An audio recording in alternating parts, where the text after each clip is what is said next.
Entonces, hasta ahora hemos visto un buen número de colecciones inmutables que proveen poderosas operaciones, en especial para operaciones combinatorias, por esos for.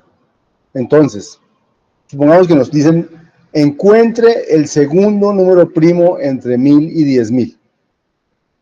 El segundo número primo entre 1000 y 10.000.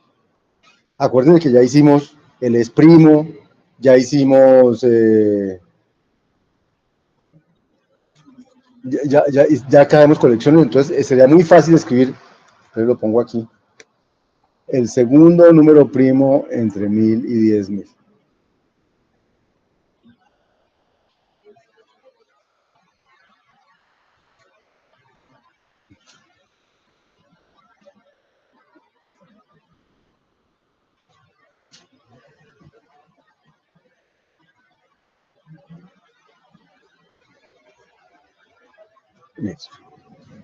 Nos piden el segundo número primo entre 1000 y 10.000. Entonces,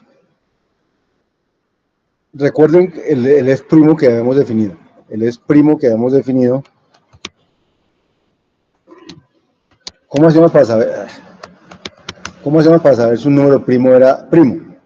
Entonces dijimos, no, pues dado n, si un número era primo. N, lo que miro es todos los números entre 2 y n, sin incluir n, y miro si ellos no dividen al número. Y si no dividen al número, si ninguno lo divide, for all, si ninguno lo divide, entonces es primo. Y si no, no es primo. ¿Recuerdan esa definición de es primo que hicimos la vez pasada, cierto?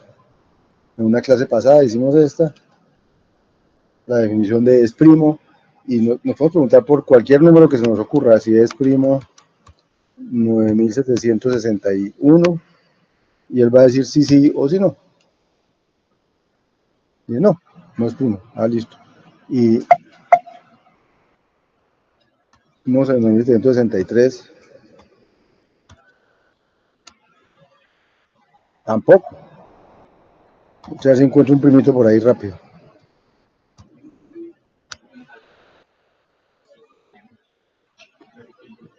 ¿Cuál?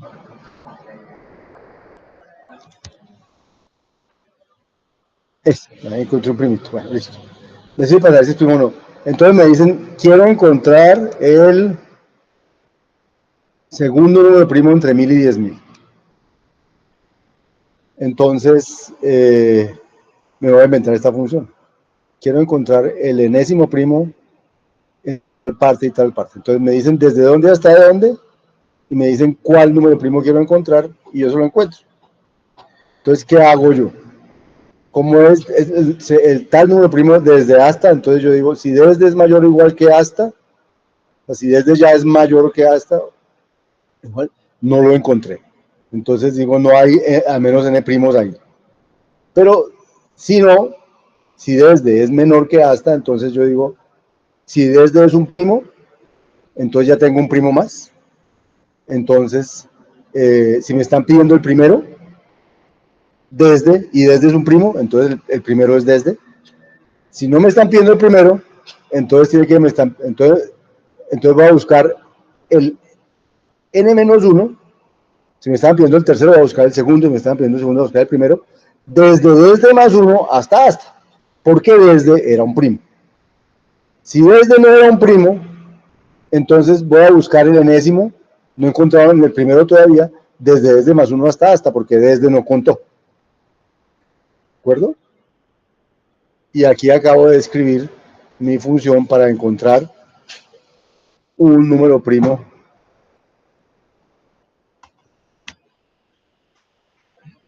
Entonces, si yo quiero saber la que me dijeron allí, el enésimo, me dijeron entre cuánto y cuánto, me dicen aquí, entre 1000 y 10.000. Entre 1000 y 10.000. Y el segundo, ¿cierto? Decía el segundo. El segundo número primo entre 1000 y 10.000. El segundo, entonces lo hago ahí, ¿sí? Es el 1013. ¿Listo? Encontré el segundo primo entre 1000 y 10.000. No, quiero encontrar no el segundo, quiero el quinto. Pues le pido el quinto número primo entre 1000 y 10.000, y me encuentra el quinto número primo entre 1000 y 10.000. ¿Sí? Da 1031. ¿Cómo lo hizo? Lo hizo sencillo, dijo, empieza, dice, si desde es un primo, entonces ya tengo el primer primo. Si me piden el quinto, entonces ahora voy a buscar el cuarto desde más uno hasta hasta. Si me piden el octavo, voy a buscar el séptimo.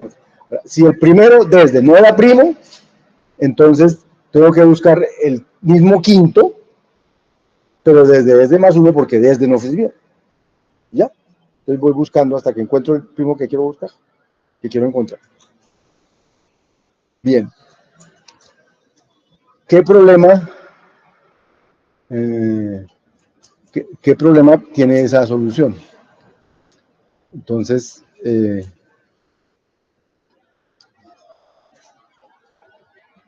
esta solución que básicamente lo que dice es,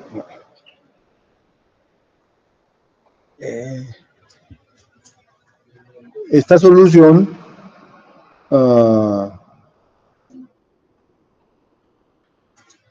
esta solución básicamente dice, coja los números entre 1000 y 10000, genérelos, y luego filtrelos por es primo, y luego escoja el que quiere. Porque eso me da una lista, entonces coja el tal elemento de esa lista o de esa colección. Pero entonces, ¿qué tiene de malo esto? Calcula todos los primos entre 1000 y 10000 para solo buscar el segundo elemento de esa lista, por ejemplo. Entonces quiero el segundo de la lista y calcula ahí no sé cuántos hay entre 1000 y 10000, los calcula todos para encontrar el segundo. Entonces eso es, pierdo tiempo, perdón. Eh, Podría uno, exacto, recto. Pero tuve que haber generado, de acuerdo, podría generar todos los números entre 1000 y 10000 y recorrerlo hasta que encuentre el primero o el segundo que cumpla con el punto. Entonces tiene que ir contando, porque el while true, el while tal cosa, es hasta que cumpla, cójame todos hasta que pase esa condición, pero son todos. Pero aquí yo quiero el segundo que cumpla una condición. Entonces tendría que filtrarlos para que fueran primos y luego sí escoger el segundo. ¿Sí? Tendría que calcular los primos. Y no necesito saber si todos son primos, entonces son entre los dos primeros primos para calcular el segundo. Entonces podríamos tratar de disminuir la cuota superior. Entonces, si quiero el segundo entre 10000, fíjense cuánto nos dio el segundo entre 10000 y el segundo nos dio 1013. O sea, que si yo hubiera podido decir,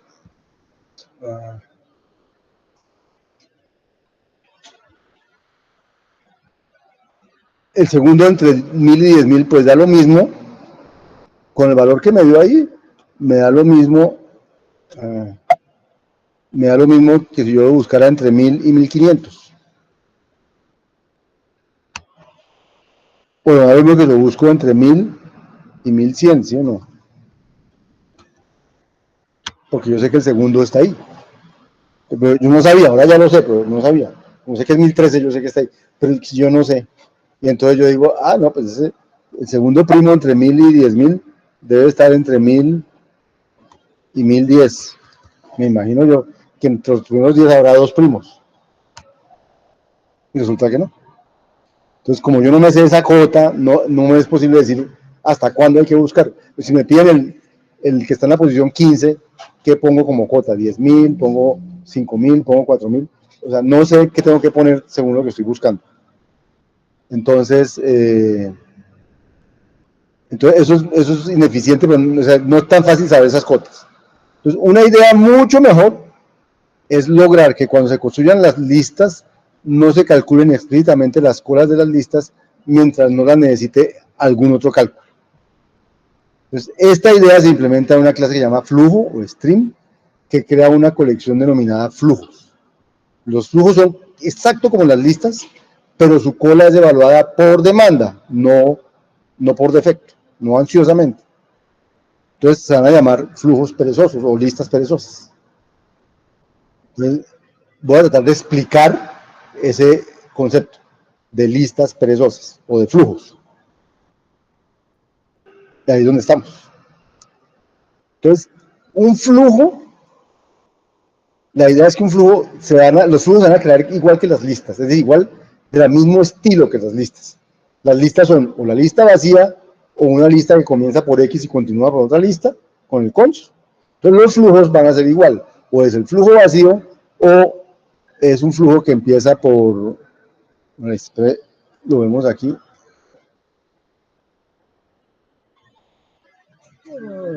eso.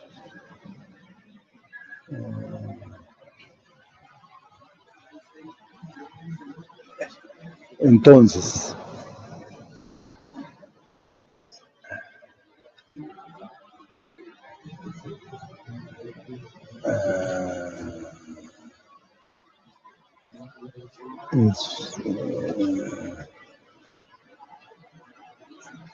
entonces un segundo que se me perdió.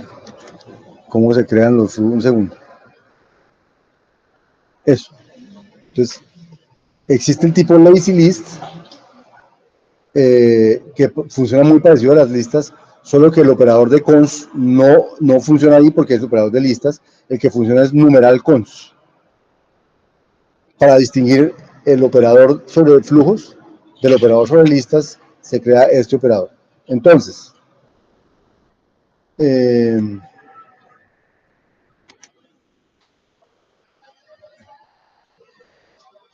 lazy list es el tipo.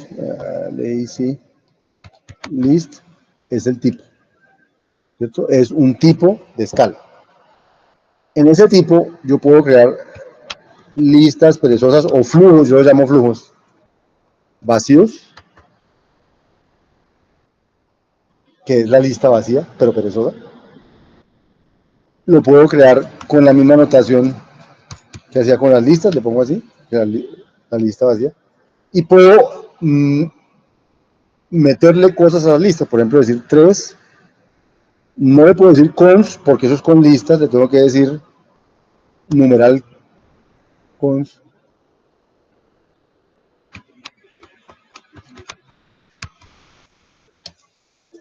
Y me creo el flujo que tenía 3 como primero y a la lista vacía después. Solo que usted ahí no lo ve. Voy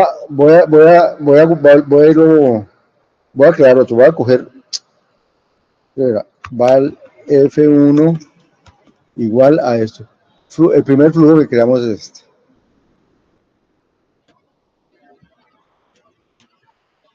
Y voy a decir que el flujo 2 es, vamos a meter el 6 en el flujo 1.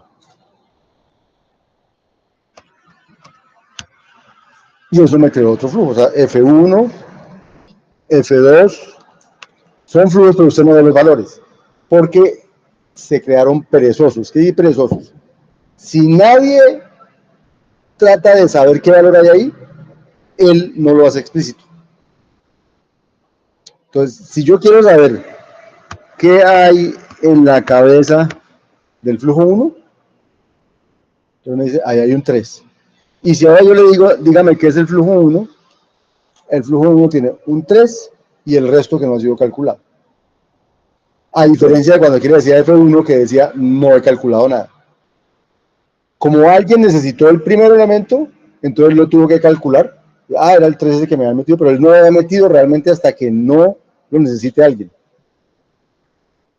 Eso es lo que se llama como computación o evaluación perezosa. No lo crea hasta que no lo necesite. ¿Sí? Y cuando ya lo crea, no se desaparece, sino que ya quedó creado, exactamente. Entonces, esa es la idea de los flujos. Entonces, se puede usar, bueno, entonces teníamos esta solución de aquí que decía, por ejemplo, para saber cuál es el primer primo,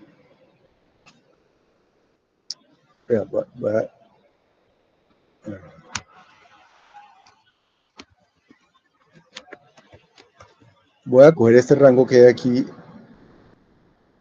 de 1000 a 10.000 filtrado con sprint.